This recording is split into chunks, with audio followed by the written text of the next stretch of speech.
ایک اعزاز یہ ہے جس پہ خوش قسمتی اور خوش نصیبی رشک کرتی ہے کہ حضور اقدس صلی اللہ علیہ وسلم کے پاس جو بھی حاضر ہوا، پیارے پیغمبر صلی اللہ علیہ وسلم نے دعوت دیتے ہوئے فرمایا اسلام قبول کر لو، دین قبول کر لو۔ لیکن قربان جائیں حضرت عثمان رضی اللہ تعالیٰ عنہ کے مقدر پر، آپ کے نصیب پر، آپ کی قسمت پر، کہ جب پیارے پیغمبر صلی اللہ علیہ وسلم نے حضرت عثمان کو دعوت دی تو یوں نہیں فرمایا کہ عثمان اسلام قبول کر لو۔ صحابہ حیران ہیں کہ پیارے پیغمبر صلی اللہ علیہ وسلم نے آگے بڑھ کے فرمایا عثمان اللہ کی جنت کھلی ہوئی ہے، اٹھو اللہ کی جنت کو قبول کر لو، اللہ کی جنت کو قبول کر لو۔ اس میں باریک نکتہ یہ ہے کہ حضور صلی اللہ علیہ وسلم اشارہ فرما رہے ہیں کہ جو کچھ اسلام کہہ رہا ہے اور اس کے بعد جو کچھ اسلام میں نازل ہونا ہے اس پر پہلے ہی حضرت عثمان عمل پیرا،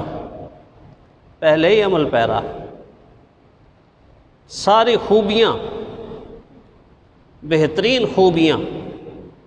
جو اسلام اپنے چاہنے والوں، اپنے ماننے والوں میں پیدا کرنے کی تلقین کرے گا، تاکید کرے گا، حکم دے گا، وہ خوبیاں پہلے سے موجود ہیں اور کتنی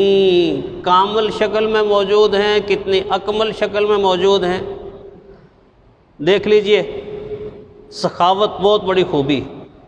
بہت بڑی خوبی۔ اس لیے کہا جاتا ہے نا کہ سخی اللہ کی مخلوق کے قریب ہوتا ہے، سخی اللہ کے قریب ہوتا ہے، سخی اللہ کی جنت کے قریب ہوتا ہے۔ لیکن جتنی بڑی سخاوت پیارے پیغمبر صلی اللہ علیہ وسلم کی امت میں حضرت عثمان کی ذات میں نظر آئی، اتنی بڑی سخاوت کہیں نظر نہیں آئی۔ ایسی سخاوت کہ خود فرماتے ہیں کہ جب سے رحمت کائنات صلی اللہ علیہ وسلم کے مبارک ہاتھ میں اپنا ہاتھ دیا،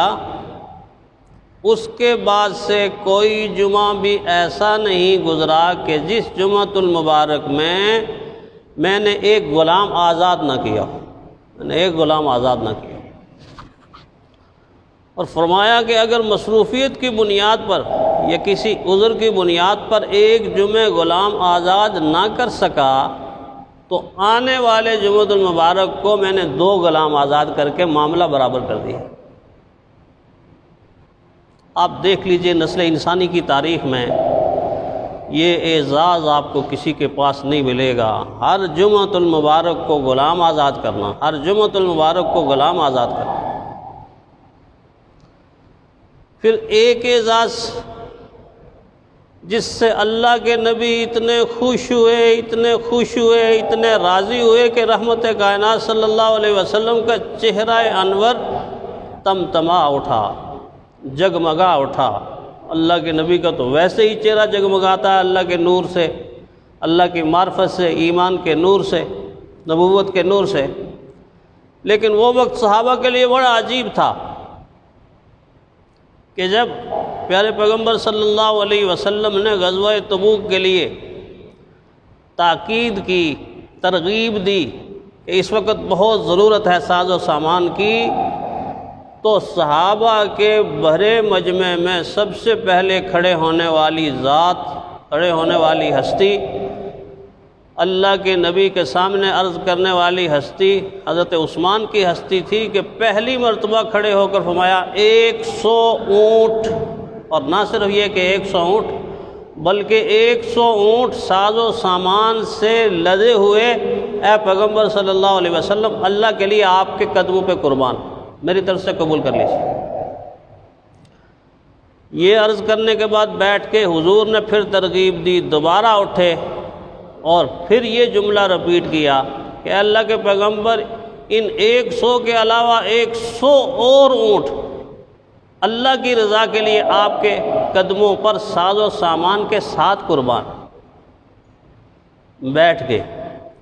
تیسری مرتبہ جب پیارے پیغمبر صلی اللہ علیہ وسلم نے ترغیب دی تو پھر اٹھ کر اس جملے کو رپیٹ کیا اور فرمایا عرض کی اللہ کے نبی 100 اور اونٹ ساز و سامان کے ساتھ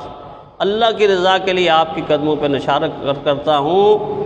یہ منظر جب صحابہ نے دیکھا اور دوسرا منظر جب دیکھنا تھا کہ یہ اونٹ جب آ رہے تھے تو صحابہ فرماتے ہیں آنے والی قطار ہمیں نظر آ رہی تھی لیکن اس قطار کا پچھلا حصہ ہمیں نظر ہی نہیں آ رہا تھا، اتنی لمبی قطار۔ اور جب سامان اترنے لگا اور سامان اترتے ہوئے رحمت کائنات صلی اللہ علیہ وسلم نے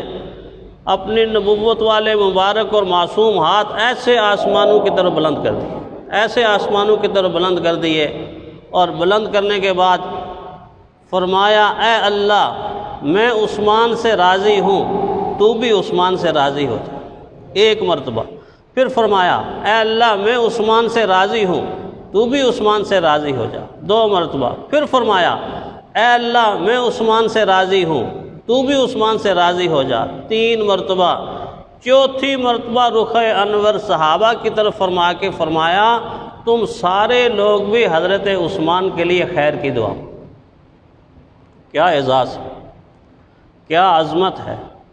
کیا پیار ہے پیارے پیغمبر صلی اللہ علیہ وسلم کا، کیا محبت ہے۔